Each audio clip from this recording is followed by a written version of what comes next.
اس زاویے سے اس کو دیکھیے گا کہ کمانڈر ان چیف کی بیوی کا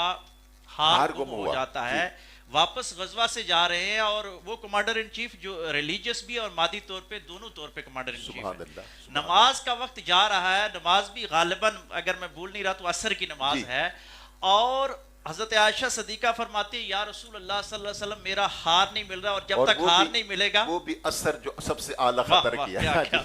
تو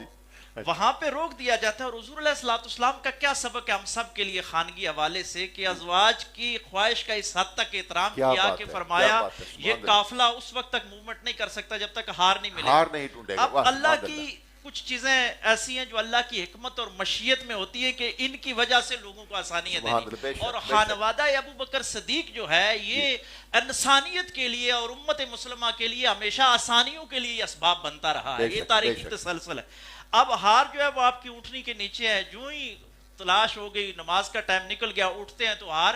مل جاتا ہے، لیکن اس سے پہلے تیمم کر کے صحابہ اکرام جو ہے وہ تیمم کی آیات آ گئی، اللہ نے فرمایا کہ تیمم کرو، اگر وضو نہ ہو تو پاک مٹی سے۔ صحابہ اکرام بارگاہ رسالت میں حاضر ہوئے اور عرض کی حضور ہار بھی نہیں مل رہا، نماز کا وقت بھی جا رہا ہے، اور ہم نے بہت ڈھونڈا ہے، پانی بھی نہیں ملا، تو اس موقع پر یہ آیات۔ اور حضرت عمر رضی اللہ تعالیٰ نے اس نے کمال خوبصورت بات فرمائی کہ ان کی زبان پہ الہام جاری ہو جاتا تھا، فرمایا قربان جائیں ہم ابو بکر کی آل پہ کہ ان کی وجہ سے ہمیشہ آسانی ہو، یا آج یہ تیمم امت کے لیے قیامت تک حضرت عائشہ کی وجہ سے ہو گیا۔ اگر ہار نہ گمتا تو اس طرف شاید کسی کی نظر ہی نہ جاتی، اور قرآن مجید کا جو شان نزول کا ایک سبب ہے یہ قرآن مجید کے آیات ان کی وجہ سے آئی۔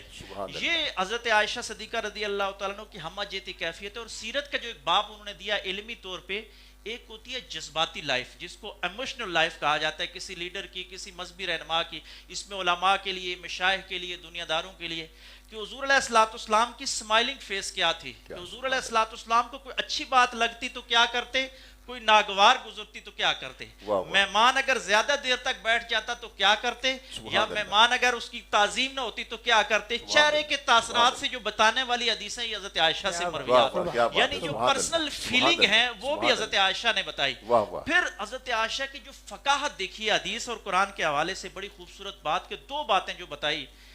صحابہ اکرام آئے کہ حضور علیہ السلام کے اسوہ حسنہ کو دو لفظوں میں بیان کیجئے، تو کیا دو موقع پہ مختلف جوابات آئے۔ ایک فرمایا کہ حضور علیہ السلام کا سارا اسوہ جو ہے وہ قرآن مجید ہے، یہ حدیث نہیں، یہ اثر حضرت عائشہ کا قول ہے،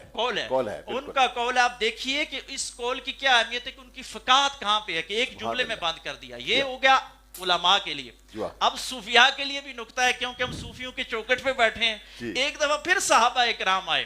کہ حضرت حضور علیہ السلام کی پوری لائف کو آپ دو جملوں میں کلوز کر دیجئے، تو فرمایا کہ حضور علیہ السلام کی پوری جو لائف ہے یہ اللہ کے ذکر سے عبارت ہے، یعنی خوشی ہوتی تب بھی حضور اللہ کو یاد کرتے، غم ہوتا تب بھی اللہ کو یاد کرتے۔ ان دو جملوں کی ڈپتھ کو دیکھیے کہ پورے دین کو وہ سمو کے رکھ دیتی ہے، یعنی حدیث کو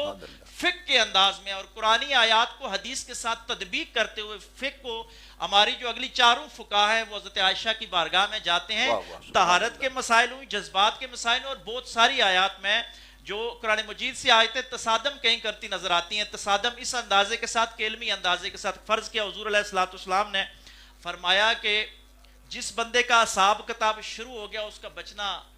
ناممکن ہے۔ دوسری طرف قرآن مجید میں آیا کہ اللہ تبارک و تعالیٰ ہر کسی کا حساب لے گا، تو جب ان سے پوچھا جاتا تو حضرت عائشہ تدبیق فرماتی ہیں کہ حساب کتاب تو لیا جائے گا کہ جس کے حساب کتاب پہ جرا شروع ہوگی، جرا و تعدیل کہتے ہیں۔ اب یہ تدبیق قرآنی آیات کے ساتھ جو حدیث کیا، یہ حضرت عائشہ کی سیرت سے ہمیں نظر آتی ہے۔ یہ ان کا امت پہ جو ملٹی ڈائمینشنل احسان ہے، اور اس کے ساتھ ہی اگر وقت اجازت دے تو جوڑتے ہوئے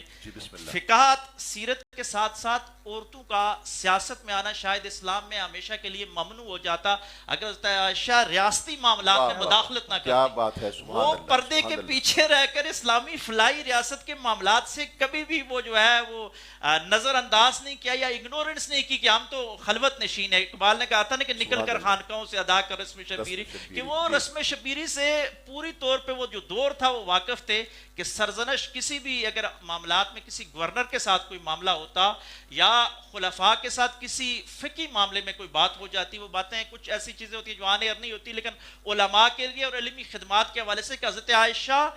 باقاعدہ طور پہ اس پہ جرح و تعدیل کرتی اور اس کی جسٹیفیکیشن مانگا کرتی تھی. تو یہ سیاسی طور پہ بھی، فقہی طور پہ بھی، روحانی طور پہ بھی، علمی اور عملی طور پہ بھی یہ امت پہ ان کے ہمارے اوپر احسان ہے، اور یہ سارے مل کے دینی خدمات بن جاتے ہیں. سبحان اللہ، سبحان اللہ. بہت خوبصورت گفتگو آپ نے فرمائی، اور یہ بھی فرمایا کہ میرے نبی صلی اللہ علیہ وسلم